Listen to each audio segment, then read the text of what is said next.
Albert Einstein once said, everybody's a genius, but if you judge a fish by its ability to climb a tree, it will live its whole life believing that it is stupid.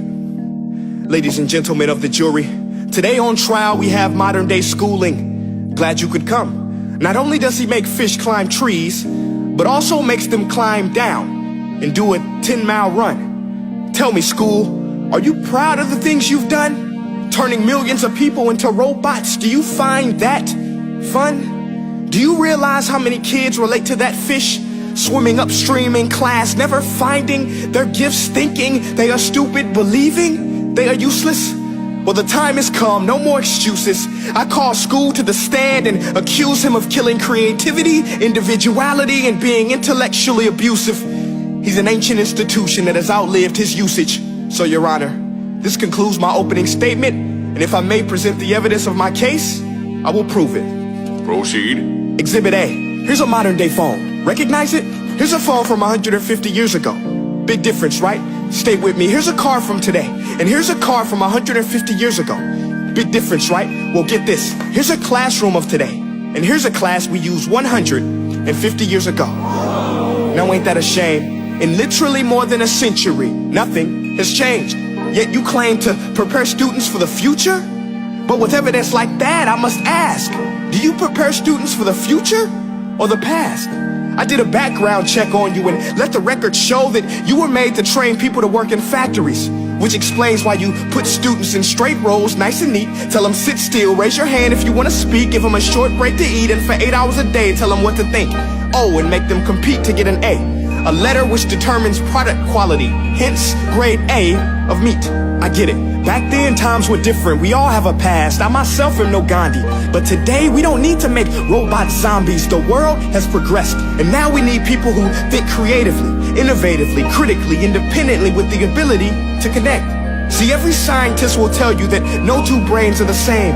And every parent with 2 or more children will confirm that claim. So please explain why you treat students like cookie cutter frames or snapback hats, giving them this one-size-fits-all crap. Watch your language. Sorry, Your Honor, but if a doctor prescribed the exact same medicine to all of his patients, the results will be tragic. So many people will get sick, yet when it comes to school, this is exactly what happens. This educational malpractice, where one teacher stands in front of 20 kids, each one having different strengths, different needs, different gifts, different dreams, and you teach the same thing the same way? That's horrific. Ladies and gentlemen, the defendant should not be acquitted. This may be one of the worst criminal offenses ever to be committed. And let's mention the way you treat your employees. Objection. Overruled. I want to hear this. It's a shame. I mean, teachers have the most important job on the planet, yet they're underpaid? No wonder so many students are short-changed. Let's be honest, teachers should earn just as much as doctors, because a doctor can do heart surgery and save the life of a kid, but a great teacher can reach the heart of that kid and allow him to truly live. See, teachers are heroes that often get blamed, but they're not the problem. They work in a system without many options or rights. Curriculums are created by policymakers, most of which have never taught a day in their life. Just obsessed with standardized tests. They think bubbling in a multiple choice question will determine success. That's outlandish. In fact, these tests are too cruel to be used and should be abandoned, but don't take my word for it. Take Frederick J. Kelly, the man who invented standardized testing, who said, and I quote, "These tests are too cruel to be used and should be abandoned." Ladies and gentlemen of the jury, if we continue down this road, the results will be lethal. I don't have much faith in school, but I do have faith in people. And if we can customize healthcare, cars, and Facebook pages, then it is our duty to do the same for education, to upgrade and change and do away with school spirit, because that's useless. Unless we're working to bring the spirit out of each and every student, that should be our task.